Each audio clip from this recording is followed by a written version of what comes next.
Alexander Flamenco as well. Loves those spinning shots. And there it is, Jimmy on cue! There's a sweet spot on the side of the neck that, when hit, will cause your opponent to lose the ability to stay standing. The classic karate or judo chop illustrates this perfectly. Good leg give. Oh! Leg give knocked out! Are you kidding me?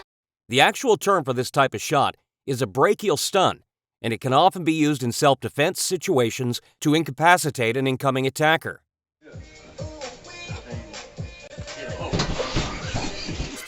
But what about in combat sports, and specifically mixed martial arts? Can you use a neck strike to damage your opponent? Is a strike like that even legal? Well, let's take a deep dive and find out. Nice and relaxed.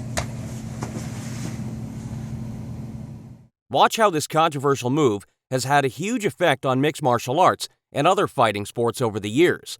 When you're talking about throat strikes or shots to the neck in general, the obvious idea is that hitting the correct point will cause your target's body to shut down. ยูริกไม่ยอมครับโอ้ยท่านผู้ชมครับสวยจริงๆครับ But a shot to the Adam's apple or any center point of the neck can potentially be fatal. And for this reason, any attempt to use your fingers to attack the neck is completely illegal. That actually worked! Things used to be a lot looser and dangerous in the world of mixed martial arts, with the early days of the sport being marketed as a no-holds-barred contest with no real rules.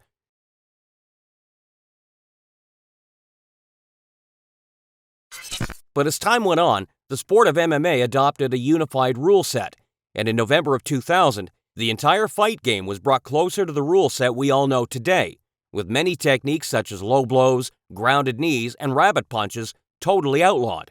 The official ruling on strikes to the throat is as follows. No directed throat strikes are allowed. A directed attack would include a fighter pulling his opponent's head in a way to open the neck area for a striking attack. The fighter may not gouge their fingers or thumb into the opponent's neck or trachea in an attempt to submit their opponent. If during stand-up action of a fight, a punch is thrown and the punch lands in the throat area of the fighter, this shall be viewed as a clean and legal blow. But surely strikes land on the neck all the time in MMA. Do these strikes get called fouls? Well, like strikes to the back of the head, the ref won't always penalize the attacker if the intention was fair. Let's look at a few examples. Can Renzo take it around? This first one is a clear example of just how quickly a neck strike can dramatically alter the course of a fight.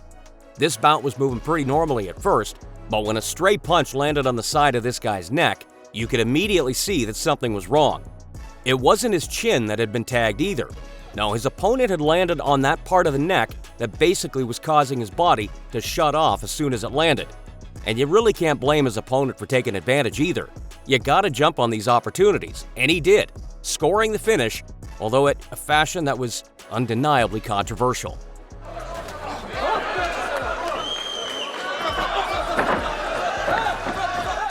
This next one is truly worrying. When your opponent is gunning for your legs to score the takedown, there's sometimes a window there to try and attack them with elbows, or in this case, a big hammer fist, catching the side of their head when it's totally exposed.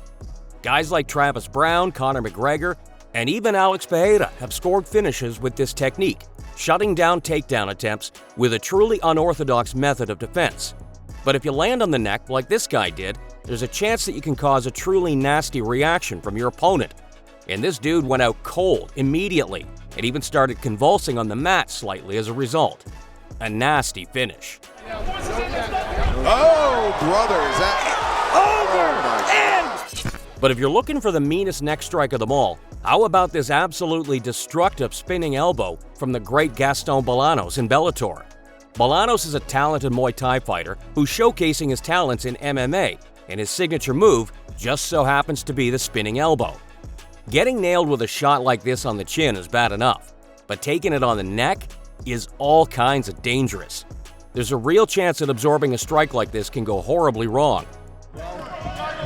Loves those spinning shots. And there it is, Jimmy on cue! But how do you even try to stop fighters from landing it? This is why it's so difficult to stop neck strikes from happening. Unfortunately, they're as much a part of the fight game as low blows are.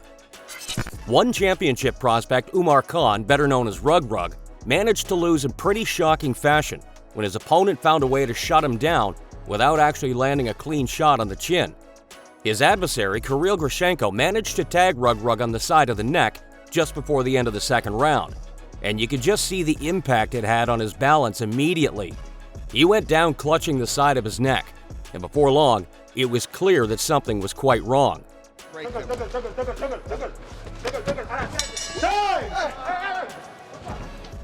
Unfortunately, Rug Rug and his team were forced to bow out of this fight, giving his opponent a TKO victory.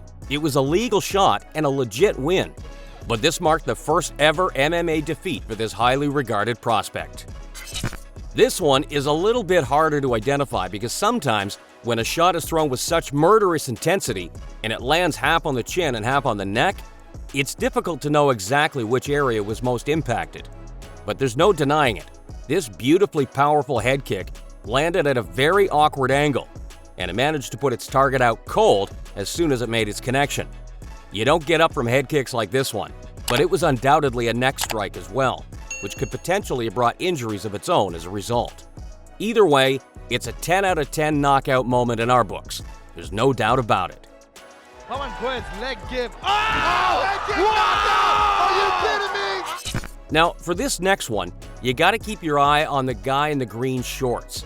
It might take a second viewing to spot it, but notice just how his fighting demeanor changes when he eats an uppercut that catches him on the lower part of the neck. All of a sudden, he went from being in the fight to totally on the retreat, and sure enough, his opponent sensed it. It was a small moment that only an eagle-eyed viewer would distinguish from a regular punch, but it wasn't chin damage that caused this bout to end. No, there was a debilitating shot that immediately put its victim on skates. That, ladies and gentlemen, is how quickly a neck strike can change everything in a fight. Banning neck strikes is a lot less straightforward than banning the use of pile drivers, like you'd see in the WWE. Tombstone pile driver! Jimmy! Or even slamming your opponent directly onto their head. And how in this kickboxing bout, a stray kick to the neck causes its target to fall out of the ring entirely. Zimama just running up, and whoa, huge punch to the neck. Making for a pretty scary post-fight scene, all things considered. This next one is a Muay Thai kick that comes in somewhere between a shot to the neck and a blow to the back of the head.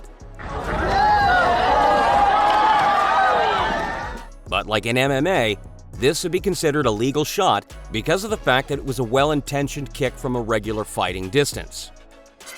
The iconic Muay Thai veteran Jean-Charles Skarbowski explains in this clip how some misdirection can be actually used to set up a neck kick in the Muay Thai arena. It just goes to show how effective it can be, especially if you're sneaky with how you set it up, keeping within the official rule set.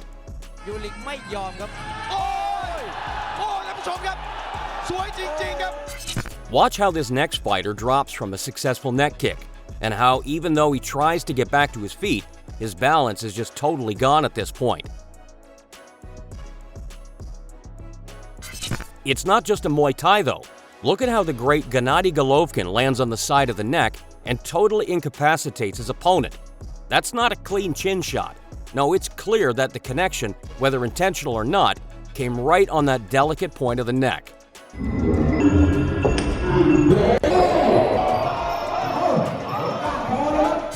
The neck strike is a dangerous, potentially lethal, but also potentially fight-altering technique that's officially banned from MMA competition. But the reason for its ban, on paper, is mainly to try to limit the amount of neck strikes that land. Because no matter what the rules say or the refs do, the neck is always going to be at risk for damage.